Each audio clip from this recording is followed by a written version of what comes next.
So let us consider an object moving along the x-axis. We first want to simply describe its motion, and one of the easiest ways that we can describe its motion is by measuring its change in position over an elapsed period of time. We denote an object's change in position as delta x, and it's defined as the final position, just x, subtracted by the initial position. And similarly with time, the change in time, or the elapsed time, is the final time value minus the initial time value. Now, we usually define our coordinate axes so that x naught, the initial position, is just equal to 0, and so delta x is just x.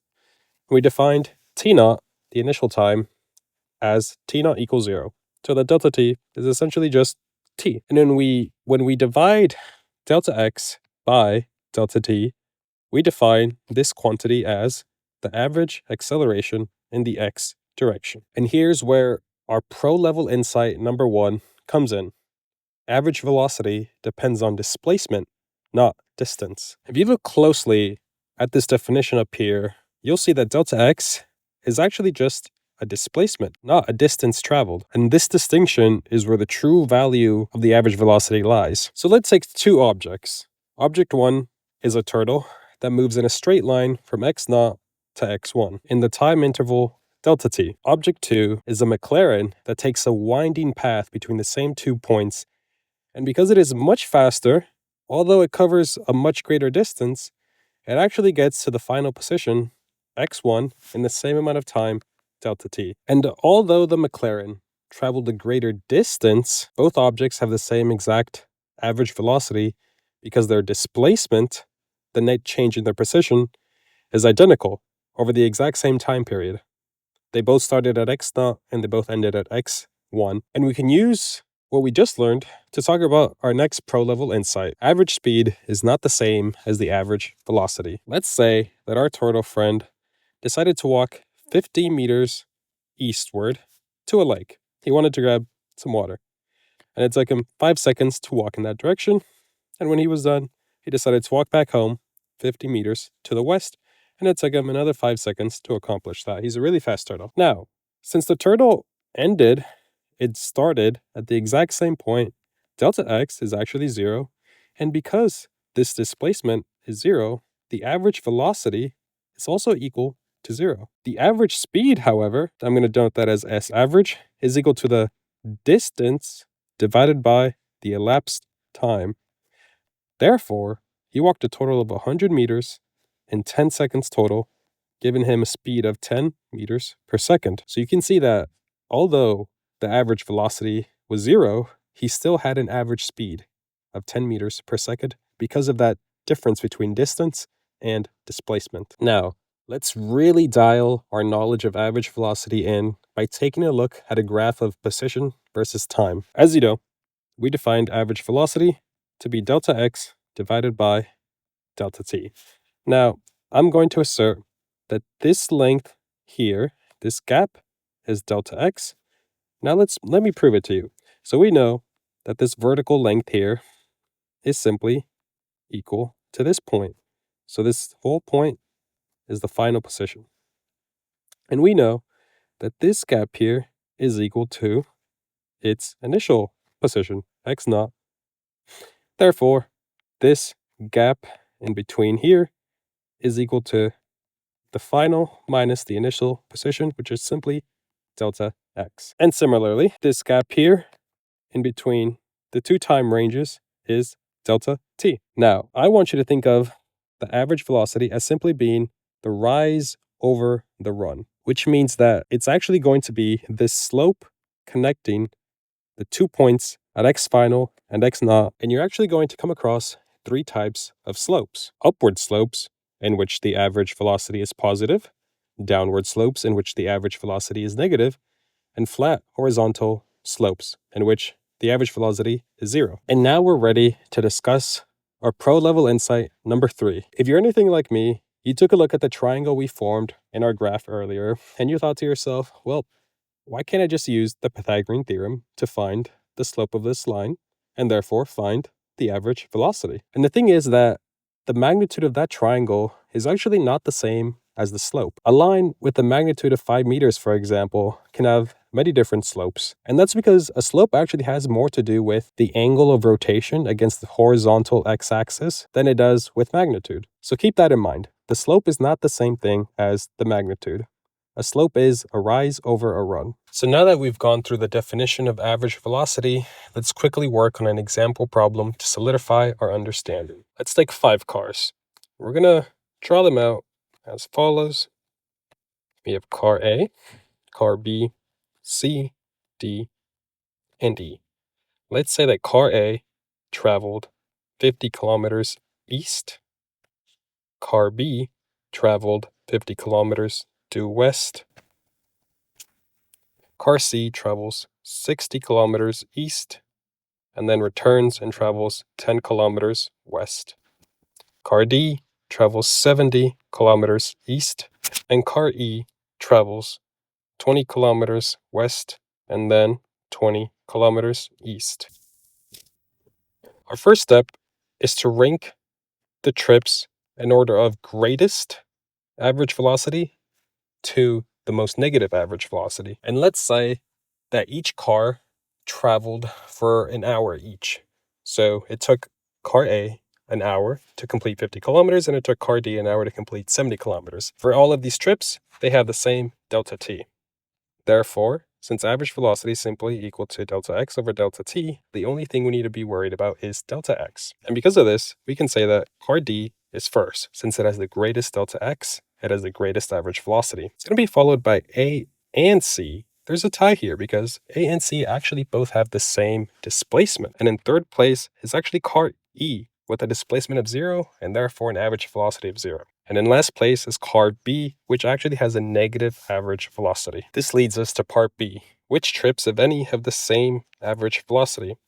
And we actually already solved this in part A, which led us to say that A and C both have the same average velocity since they cover the same displacement over the same time interval. And lastly, for which trip, if any, is the average velocity equal to 0?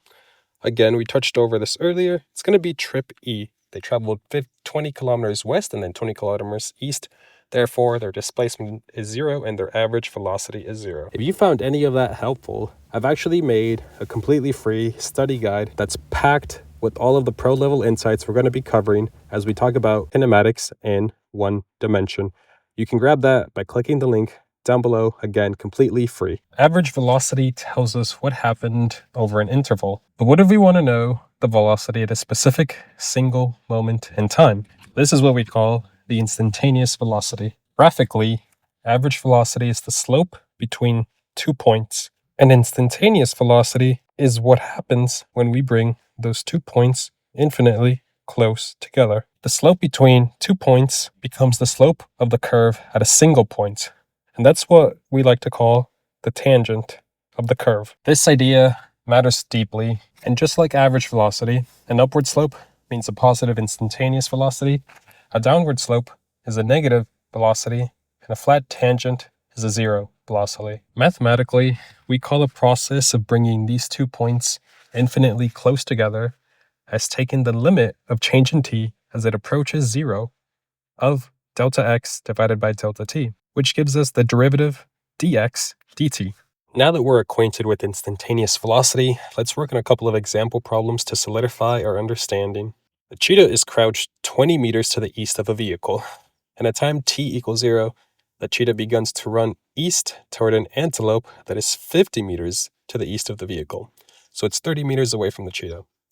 During the first 2 seconds of the chase, the cheetah's x-coordinate varies with time according to the equation x equals 20 meters plus 5 meters per second squared t squared. Our first step is to find the cheetah's displacement between t1 equals 1 second and t2 equals 2 seconds. So pretty much what we want to do is plug in these times into our displacement equation to get the 2 positions. So we have x2 is equal to 20 plus 5 times 2 cubed, which is simply 40 meters.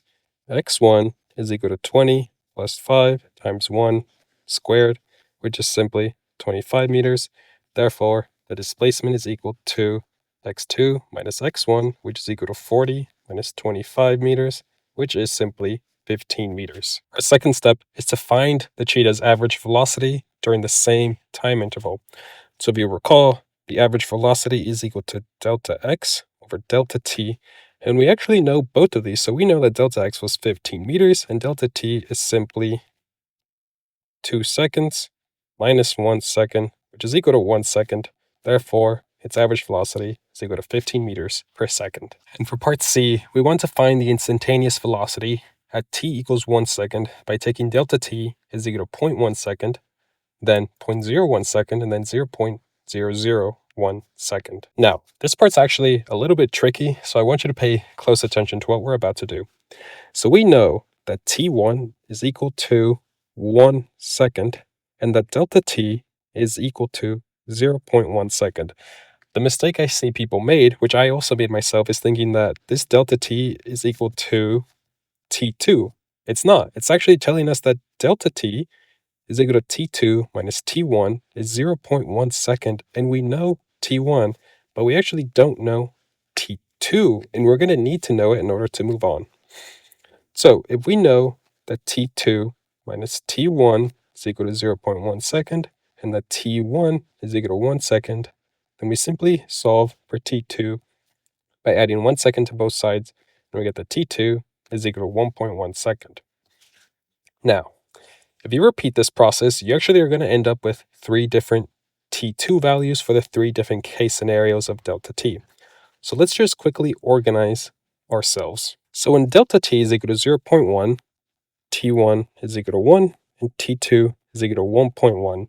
When delta t is equal to 0.01, t1 is equal to 1 again, and t2 is actually going to be equal to 1.01. And when delta t is equal to 0.001, t1 again is 1, t2 is equal to 1.001. Now, what we need to do is solve for the positions for all of these time intervals. Thankfully, t1 is always 1, so we only need to find x of 1 once. However, we do need to find x of 2 for each of these different delta t case scenarios. So let's start with the first one. X of 2 is equal to 20 plus 5 times 1.1 squared. Okay? Then in the second case scenario, x of 2 is equal to 20 plus 5 times 1.01 squared. In the third scenario, x of 2 is equal to 20 plus 5 times 1.001 squared. I'm kind of running out of room there, but I hope that's okay.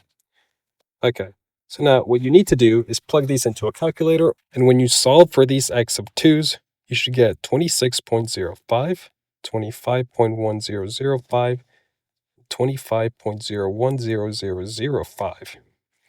Now, thankfully, we already solved for x of 1, and we only need to do it once, and that was simply 25, and it holds true for all 3 case scenarios.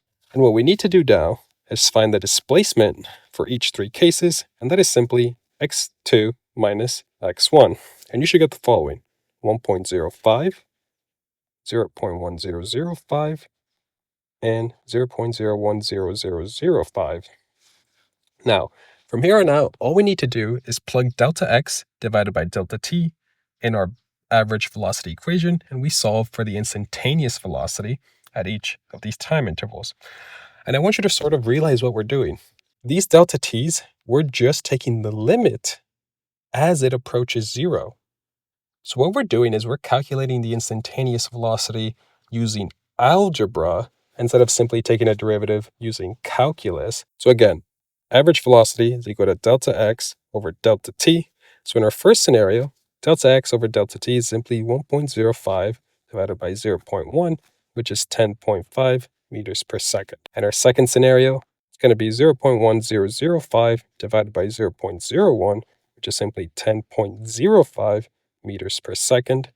And our third case scenario is 0.010005 divided by 0.001, which is simply equal to 10.005 meters per second. So what's going on here? Well, like the problem tells us, we're finding the instantaneous velocity at t equals 1 as delta t approaches 0. And so what you can see here is that as delta t approaches 0 at t equals 1, our average velocity is getting smaller and smaller as it approaches 10. So what we can say from that is Vx is equal to the limit as delta t approaches 0 of delta x over delta t. And in this case scenario, that is 10 meters per second. Part T, what we're going to do is derive an expression for the instantaneous velocity as a function of time and use it to find the instantaneous velocity at t equals 1 second and t equals 2 seconds. So in our previous section, we used algebra to find the instantaneous velocity. And in this section, we're using calculus. We're taking the derivative to find the instantaneous velocity. So given our x function, x equals 20 plus 5t squared, we take the derivative dx dt, and that's simply equal to 10t.